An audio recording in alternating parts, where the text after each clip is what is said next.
What's up, guys? It's your boy Dekkster here. I'm gonna be talking about 5 great decks that have, been showing to be pretty solid here in Kobolds and Catacombs.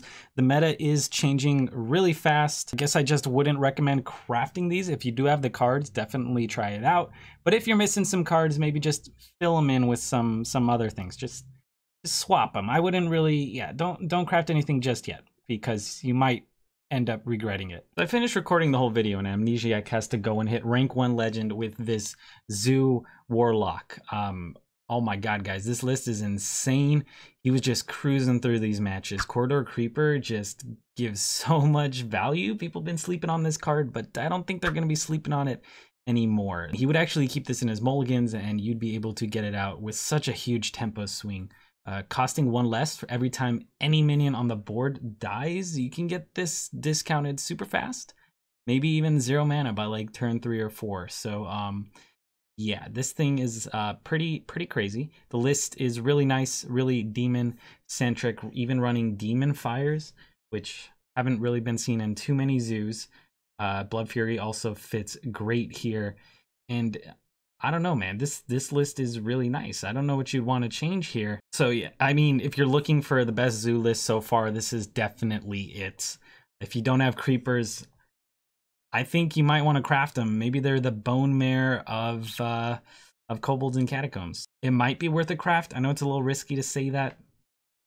Maybe wait a little bit, but let's see how the meta changes. I think this card is going to be seen in a ton of tempo decks. So the first archetype I want to talk about is the Secret Hunter, which has been doing a lot better than anyone had expected, I think. A lot of people were thinking this was going to be a meme, but it's actually really good. And To My Side really performs in this archetype. This list is made by Kibler, and he was doing really well with it. A lot of people were also doing well with it, as was I.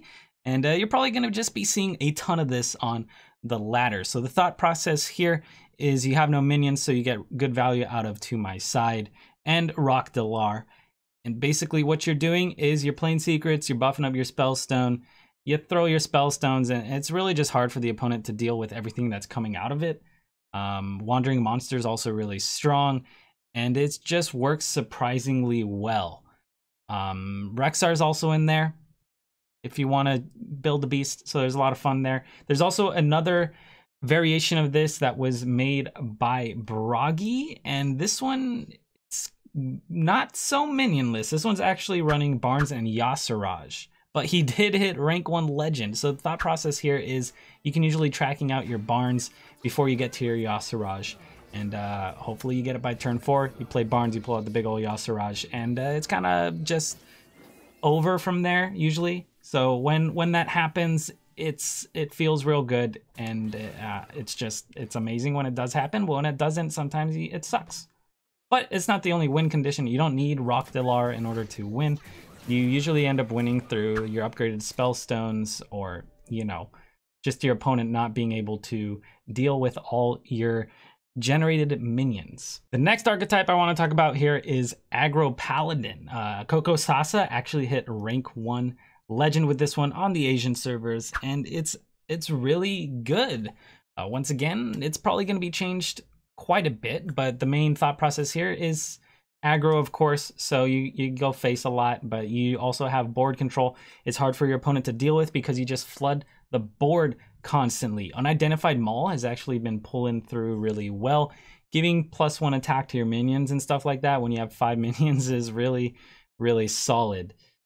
Call to Arms also performing really well in this list, and Valinir, just for a little bit fun, a little kicker. I don't know if that's gonna stick, but getting a Valinir on your Leroy Jenkins, pretty nice. It's pretty nice. Paladin, definitely an up and coming archetype. Definitely check it out if you have most of the cards. If you got some Call to Arms, definitely run with this. It's super strong, and there's a ton of different variations of this one, and it's going to constantly be changing, so keep your eyes out and just watch out for this one. I'm seeing a lot of it on ladder already. So Sevenhearth actually hit rank 1 legend with an easy warrior archetype. I'm really excited about this one. It's the best use of a recruit mechanic that I have seen. You got survivability up until the point where you can use your gather your party You know, use your Woe Cleaver and start pulling out the big boys, pulling out Yasiraj, pulling out the Sleepy Dragons. It's just a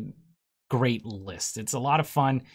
And yeah, I mean, it's really consistent as far as pulling your Woe Cleaver. I thought it'd be a little bit rough. Maybe I won't be able to recruit things, but with Forge of Souls in there, it's just relatively easy. I never really had a game where I was unable to get some sick recruits in, because with the Gather Your Parties, plus the Woe Cleaver, plus the Forge of Souls to pull your Woe Cleaver, you're gonna end up getting some sick action in there. So definitely check this one out if you got Woe Cleaver and if you have the other cards. But it is expensive, so if you're tight on dust, you might want to look at something else. So this next archetype is actually my personal favorite. Not that that means anything, but it's a secret tempo Aluneth Burn Mage, and it's actually really, really good.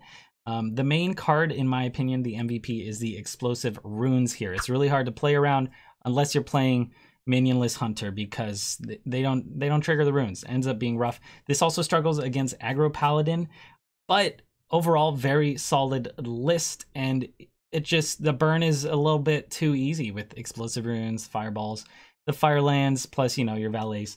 There's just a ton of just sick tempo going on here. And if you play your Aluneth right, you wait until your hand's not full of cards, you drop down your Aluneth, it just keeps populating it. And a lot of people were worried, oh, you might mill yourself with Aluneth. Well, if it gets to turn 10, you're playing Burn Mage, turn 11, turn 12, and you haven't got the opponent on the ropes, you're probably going to lose anyway. So I don't think Aluneth is, like the overdraw from Aluneth is a big deal. So this list is actually running Lich King. I mean, he hit top 5 legend with this thing, so that's definitely solid. If you don't have Lich King, I recommend maybe just replacing it with the Cabal Lackey or something. As simple as that, just being able to throw out one of your many secrets can be really good. It drops the cost of your Crystal Runner, and it's just getting Explosive Runes out on a clutch turn is insane. I love Explosive Runes so much. So we have a really solid priest list here. Amnesiac actually recently hit top 10 legend with it. And yeah, it's going to be a Highlander Dragon Priest. I think this is probably going to be tier 1. It was the king of last expansion, and I think it's kind of just going to pull through. So this list is actually relatively unexciting, at least in my opinion, because the only 2 new cards we're adding are Duskbreaker and Twilight Acolyte, unless I'm missing something somehow. I mean, they're really strong additions to the list, and the list has been reworked in other ways, such as adding Fairy Dragons for more dragon consistency, adding Primordial Drake, that sort of thing, Cobalt Scalebane. But yeah, this list is definitely solid, and I feel like it's going to be tier 1. Unfortunately, not too many new cards, but I guess the list is just broken as it was, so it didn't really need any new cards. But adding these 2 powerhouses, the Twilight Acolyte and Duskbreaker, and switching it towards more of a dragon perspective is definitely really, really good for the archetype. So this last list is actually really, really solid. If you got Skull of the Man'ari, I would definitely recommend trying this one out. It's actually running a lot of new cards. Kobold Librarian really pulling through, as everyone had expected. Vulgar Homunculus, that really solid bod. 2/4 for 2 is just undeniably good. Lesser Amethyst Spellstone, very, very good here. Skull of Man'ari actually putting in a solid amount of work, because everyone expected it to kind of be bad, but also everyone kind of expected there to be a lot of weapon destruction, and there's really just not a lot of weapon destruction. So Skull of Man'ari putting in work, guys. Pulling out a Void Lord you know, at the start of turn 6 is kind of insane, and it's just incredible value turn after turn, because no one's destroying that thing. We also got, of course, the Void Lords, as previously mentioned. These cards are amazing. Pulling them out with your Skull of Man'ari, or just playing them on 9 and then reviving them turn 10 with Gul'dan is just insane value. Then we also got Master Oakheart, which is really, really strong in this list. You could pull Rin out, you could pull a Void Lord, and then you're usually also pulling out a Homunculus or a Tar Creeper as well. So this list feels very well thought out. I honestly think the most cuttable card here is Rin. So if you don't have Rin, but you have everything else, I would still run this list. Oakheart, you could probably run it without him also, but he's such a powerhouse here. He's incredible. And if you don't have Skola Minari, you might want to reconsider the list completely, because that pulling out Void Lords is kind of what wins games. All right, guys, so those are all the lists I'm going to talk about today. I realize I didn't cover a list from every class, and that doesn't mean the other classes are bad or anything. These are just the ones I found most interesting. There's definitely good rogue lists and stuff out there. I just didn't see anyone hitting really high legend with them. So I guess that's why they didn't really make it to my top 6 list or whatever you want to call it. But next week, I'm planning on releasing an updated version of this, and I'm definitely going to be a little more thorough.